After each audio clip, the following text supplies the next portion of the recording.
Thank you very much, ladies and gentlemen. Thank you. Happy Tuesday night. Good evening. Welcome to the program. My name is Doc Watkins. I'll be your host tonight. I'm joined by Brandon Guerra on the drums, Brandon Guerra on the drums, Mike Porter on the bass. My special guest tonight is acclaimed guitarist and composer John Storie. We'll get to the music in just a minute, but first, let's have a look at the Jazz Texas news.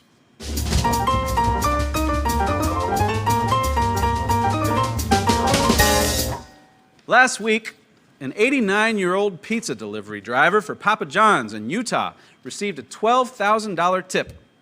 Sadly, since returning home after finishing a shift, can't seem to remember where he put the cash. Disney has released a new line of cloth masks which feature Baby Yoda, Mickey Mouse, the Hulk, and Forky that cost $19.99. This is all part of Disney's plan to profit off of a deadly global pandemic. Atlanta Braves center fielder Ronald Acuna Jr. belted a tape measure home run against the Red Sox that measured as the longest homer in Major League Baseball this season, which is a huge victory for steroid users everywhere. And finally, TV personality Buddy Valastro, the star of Cake Boss, suffered a terrible accident when he almost lost his arm after he tried to repair a malfunctioning bowling pin setter in his bowling alley at home. If you or one of your loved ones are the victim of your home bowling pin setter slicing off your arm, then call Jim Adler, the Texas Hammer. He stands tough against all home bowling alley injuries. Call 777-HAMMER and roll a perfect game. It's hammer time. That's it for the Jazz Texas News.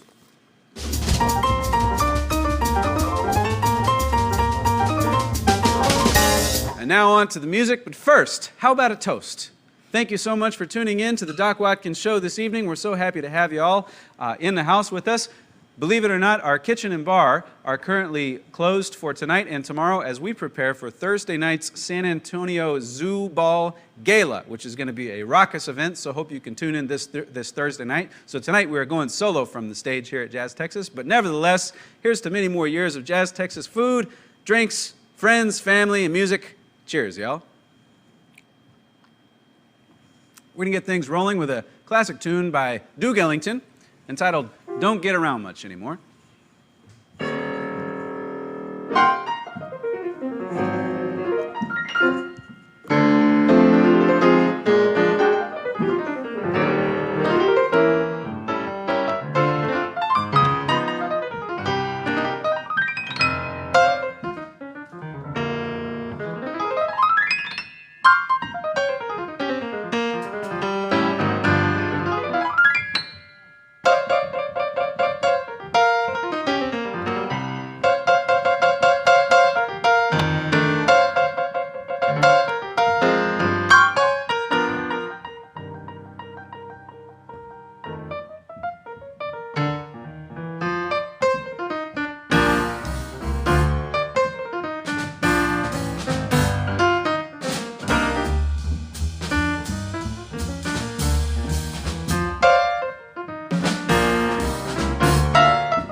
Mike Porter on the bass, Brandon Guerra on the drums. Don't Get Around Much Anymore by Duke Ellington. Thank you very much, everyone. We want to give a big shout out to our production crew. On the audio, that's Caitlin Hill.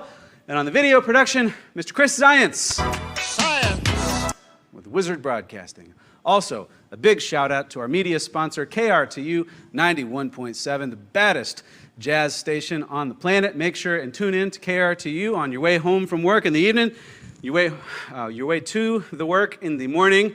We're very good friends with KRTU, and they've been very good friends to us. It's a wonderful partnership. So Corey, Monica, JJ, guys, we love you. Thank you. And finally, we want to let you all know that we have a brand new gig out just this year on October 10th. It's coming up just next week. We hope you'll join us at the AT&T Center. We're going to be playing a socially distanced concert, about 800 people, which is huge for a jazz band, you know. And so we'll be out there at 7:30 on October 10th. We hope you'll join us. You can get tickets at attcenter.com. It's going to be like Prince at the Super Bowl, that kind of energy. You know what I'm talking about? So make sure and check us out. We're going to have a great time. There's going to be food and drinks there and great music. It'll be Brandon on the drums, Mike on the bass, and Jason Galbraith on the tenor saxophone, and I'll be there too on the piano. So hope to see you there. Our next tune is by Cole Porter. It's called I Love You.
That's I Love You by Cole Porter. Brandon Guerra on the drum solo. Thank you very much, ladies and gentlemen.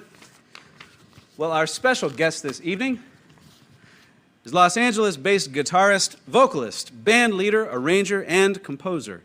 As a headliner for major international festivals, he performs with the world-renowned Mildred Snitzer Orchestra, with actor-pianist Jeff Goldblum, and the award-winning New West Guitar Group, which is performed right here at JazzTexas. Ladies and gentlemen, please welcome to the program Mr. John Storie.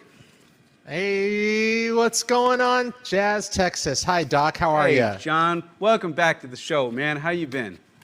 I've been doing great. How are you guys doing? Man, you guys sounded so swinging. I love that tune. I love you. Good old Cole Porter tune. You always have to say, let's play I Love You by Cole Porter, right?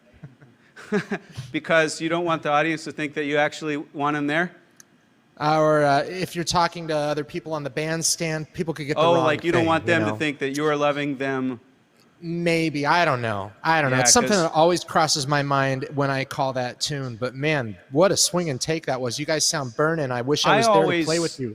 Just to make sure that Mike and Brandon know that I don't love them in case they accidentally think that I do.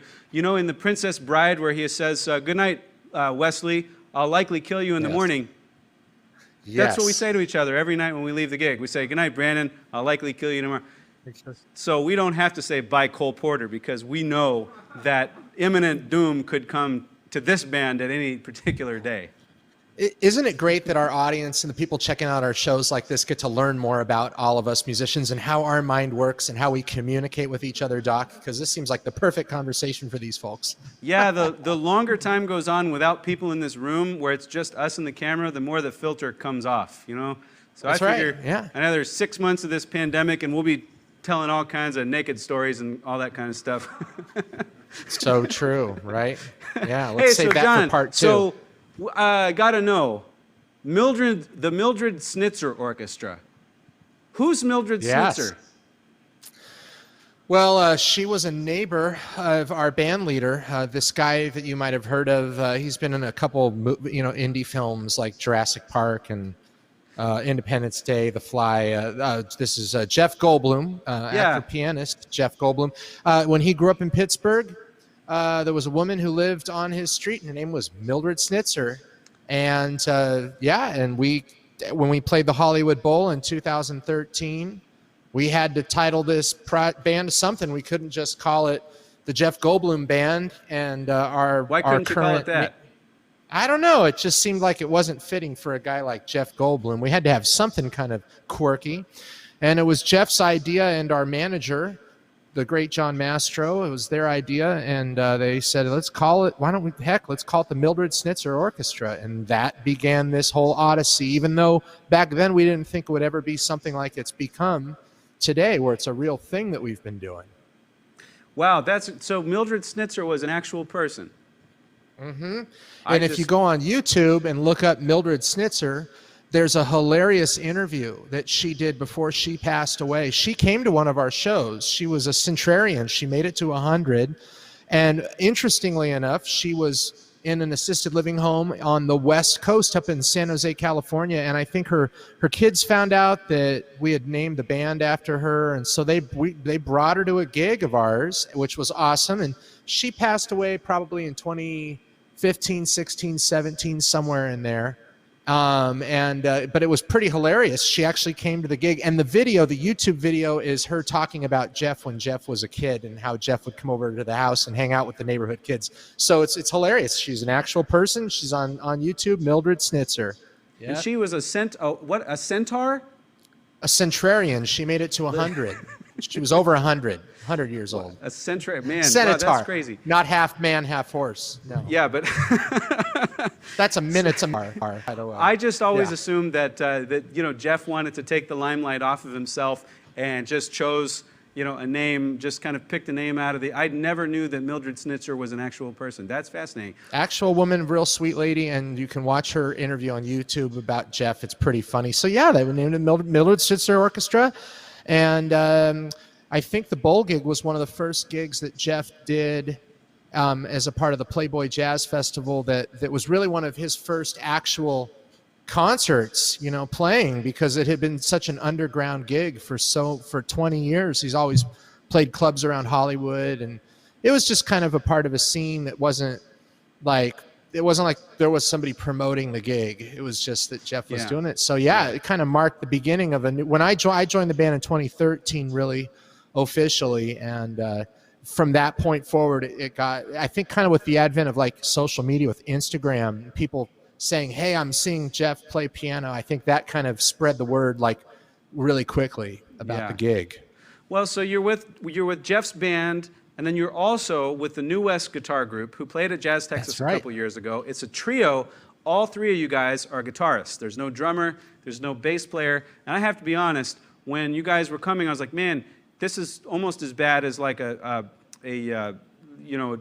saxophone quartet. And no, not after hearing you. I mean, just the thought of it. You know what I mean? And and or you like guys had your amps, and I'm thinking, how are they going to pull this off? And it was one of the most amazing gigs, and I'm not just blowing smoke. It was one of my favorite gigs of the entire 4 years that JazzTexas has been in existence so far. When you guys put that band together, did anybody say, hey guys, this might not be such a good idea? Yeah, Perry and I started the band in 2002 as students, as guitar majors at USC out here. I don't know if USC is a bad word to say in Texas. I know, UT and all that. No. Just let me know where I need to send the check. I've got a 15-year-old boy. He'll be ready in a couple of years.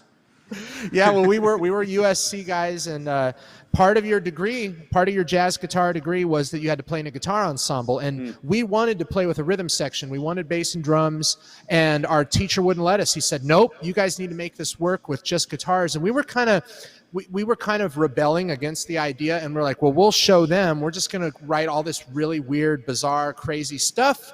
And it took off, and the school gave us a little grant, and we ended up finding our thing that we liked about it. We did like real swinging, straight ahead bebop jazz guitar for a long time.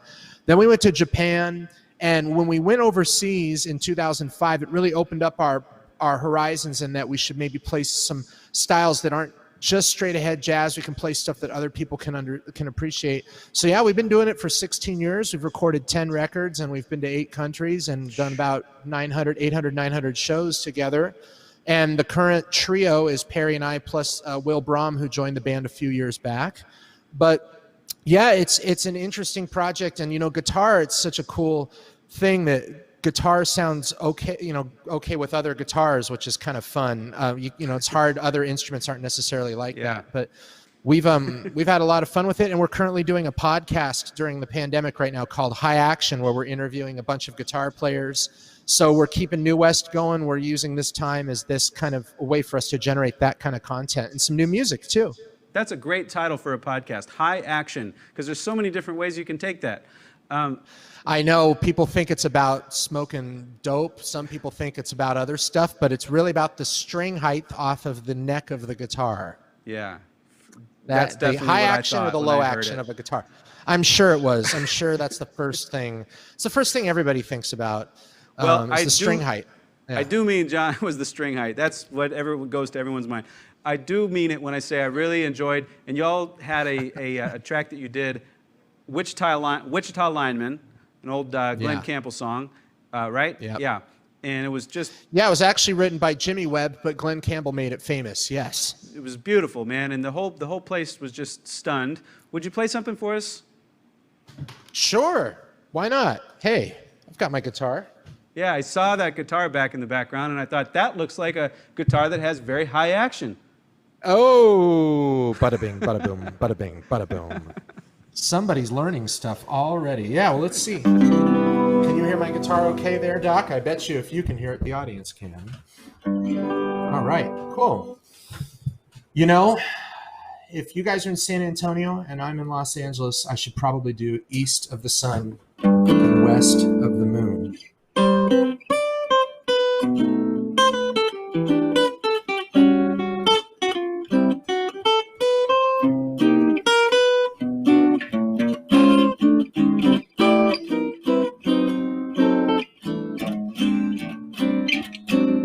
East of that sun and west of the moon, we'll build a dream house of love, dear. Near to that sun in the day and near to the moon at night.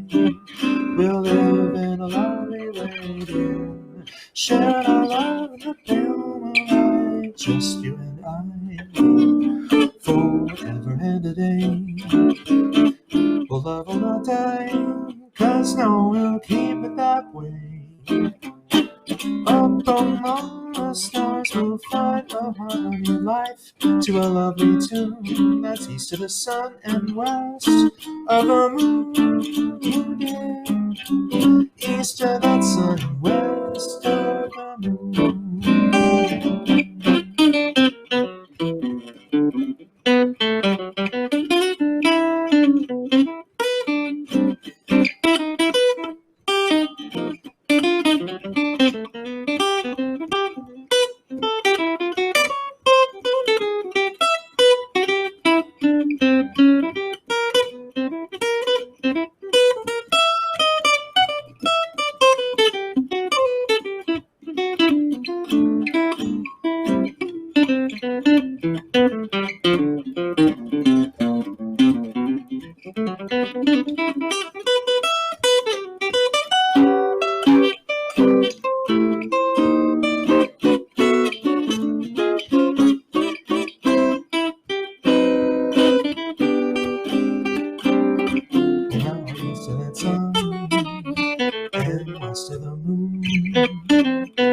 We'll build a dream house of love, dear. Close to that sun by day and near to the moon at night. We'll live in our lovely way, dear. Share our love in the pale moonlight. Just you and I, forever and a day. 'Cause love will not die, but no, we'll keep it that way. Up among the stars you'll find a harmony of life to a lovely tune that's east of the sun, west of the moon. East of that sun and west of the moon. Well, that's east of that sun and west of the moon. Oh yeah.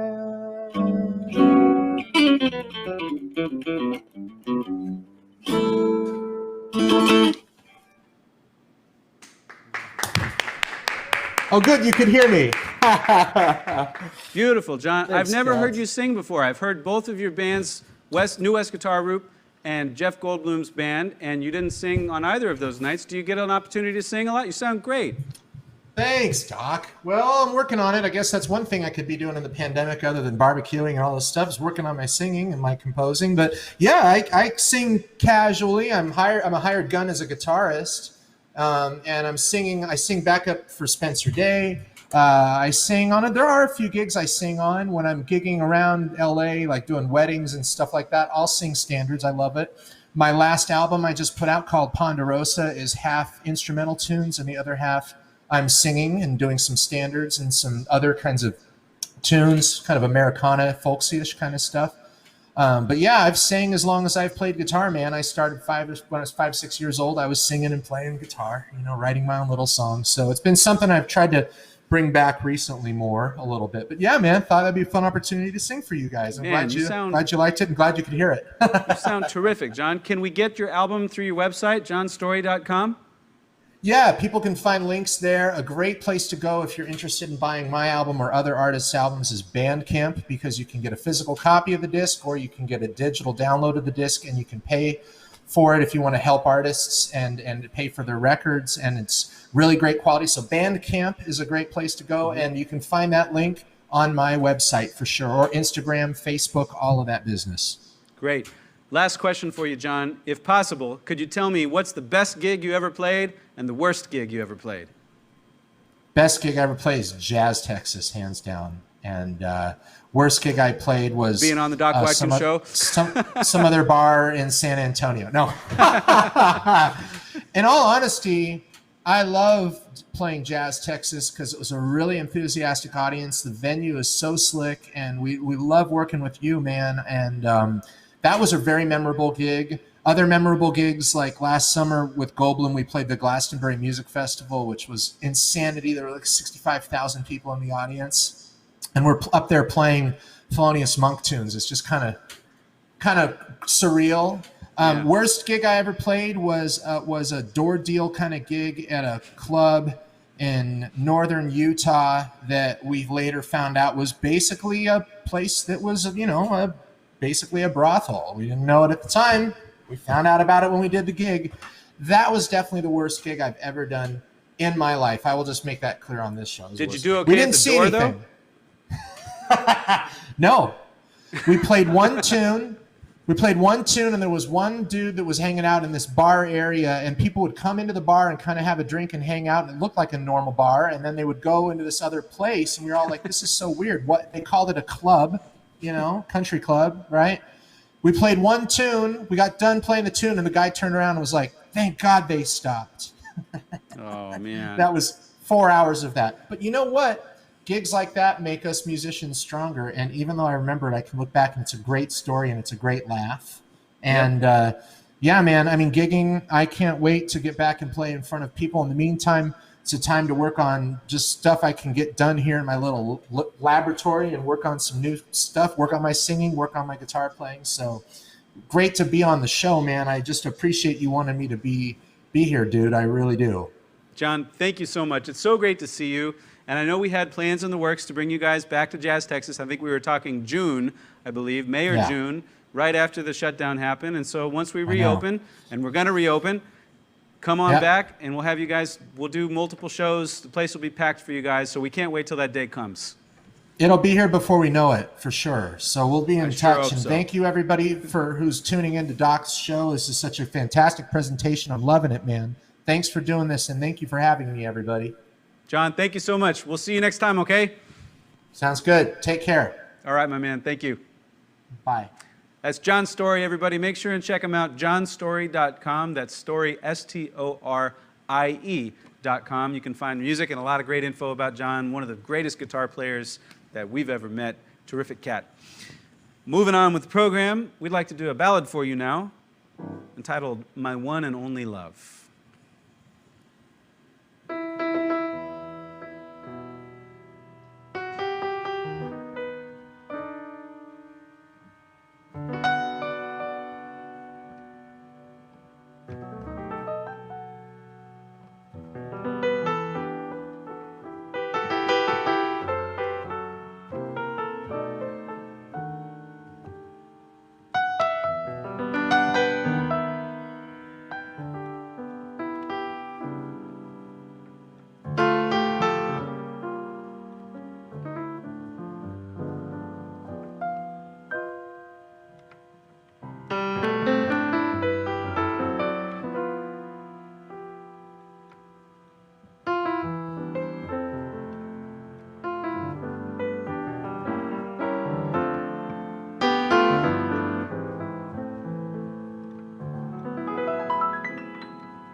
That's my one and only love. Thank you very much, y'all.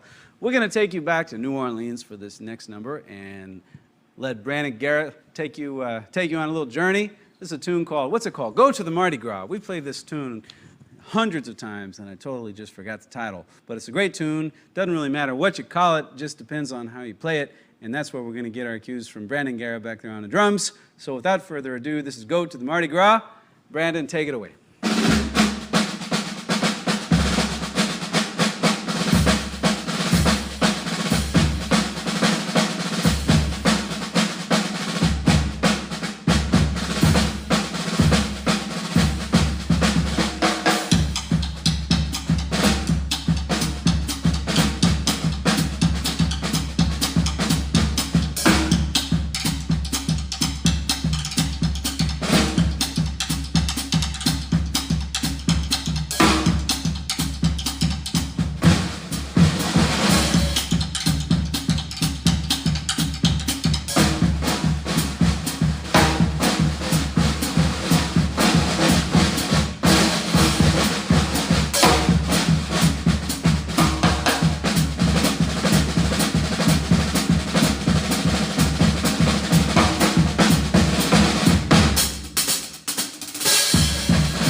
Brandon Guerra on the drums. Let's go to the Mardi Gras. Thank you very much, y'all. Well, we know 2020's been a hard year. We're all stuck at home during this doggone pandemic quarantine with no end in sight, and we're here on episode number 42 of the Doc Watkins Show, if you can believe that. We started live streaming back in April. We've now done 42 episodes of this program, and we thank you so much for tuning in. At the end of the day, all we wanted to do was bring a little love, a little music into your homes because you couldn't come down to Jazz Texas and see us, so we came to see you through your television. Now, how creepy is that? But we did it anyhow, and but we also recognize that the music is fun and the love is genuine, but sometimes we tend to get a little bored. And so here at Jazz Texas, we've been hard at work back there in the back creating our own unique board game that you can play with right along from home. So without further ado, let's try an episode of the board game.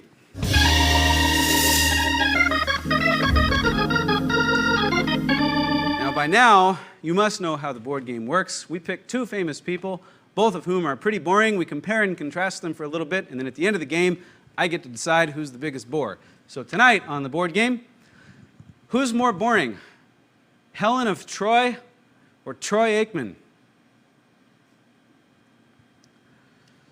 Well, on the one hand, Helen of Troy was said to have been the most beautiful woman in the world, or as the ancient Greeks called her, Angelina Jolie. She was believed to have been the daughter of Zeus and Leda and was the sister of Clytemnestra, Castor, Pollux, Philonoe, Phoebe, and Timandra, which are really just Greek names for Kim, Chloe, Courtney, Kendall, Kylie, and Caitlin. They all starred in the ancient series Keeping Up with the Troys. Helen of Troy was born in 1200 BC and was married at least 8 times, making her the Larry King of ancient Greece. In the afterlife, Helen of Troy was married to Achilles, but divorced him after he developed chronic foot problems in his heel. Even though she's known as Helen of Troy, she was not born or raised there. In fact, her accurate name should have been Helen of Indianapolis. According to Greek mythology, Helen of Troy was born from an egg, which explains the popular Greek breakfast treat, Helen over easy. And on the other hand, Troy Aikman was the starting quarterback for the Dallas Cowboys for 12 consecutive seasons, which is almost as big a number as the number of Helen of Troy's husbands. During his first season with the Cowboys, Troy Aikman went 0 for 11, which is still considered more successful than Tony Romo's years with the Cowboys. While Helen of Troy was considered the most beautiful woman in the world, Troy Aikman is considered the most beautiful quarterback in the world. Troy Aikman was the Oklahoma State typing champion, which adds to his reputation for being beautiful. Unlike Helen of Troy, who was allegedly married to more than 10 different men, Troy Aikman has been married to 2 different women, allegedly. Unlike Helen of Troy, Troy Aikman wasn't born from an egg, but he was known as a quarterback who could scramble. Well, it's a tough call on this one, ladies and gentlemen, but if you had to pick who bores you the most, Helen of Troy or Troy Aikman, the correct answer is Troy Aikman. And thanks for playing the board game.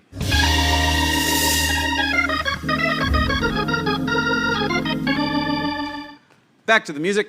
We'd like to do a beautiful tune now. This is originally a French tune by some composer in France. I can't remember which one, but how many can there be, really? This is a tune called I Wish You Love. It's a beautiful number. We're going to do it as a little bit of a bossa groove, and we hope you enjoy it. Here goes.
That's a tune called I Wish You Love. Thank you very much, ladies and gentlemen. Make sure and join us Friday and Saturday. We've got more episodes of Doc Watkins Show. The kitchen and bar will be back open this Friday and Saturday. We're closed tonight and tomorrow to prepare for the San Antonio Zoo Ball Gala, which is going to be a big blowout event on Thursday night. Make sure and tune in starting at 7:30. We've got a lot of great upcoming events. The Zoo Ball Gala Thursday, the AT&T Center show next, more stuff in like a week and a half than in the last 6 months. So we've got a lot of great things coming. Make sure and keep in touch with us. Say hello on social media, JazzTexas.com. We got time for just one more tune for you all tonight. We're going to close out with an old New Orleans tune entitled After You've Gone.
That's Brandon Guerra on the drums, Mike Porter on the bass, Caitlin Hill on the audio, Chris Science on the Wizard Broadcasting. And we'll see you back here on Friday night and Saturday night, same time, same channel. Thanks, y'all. Good night.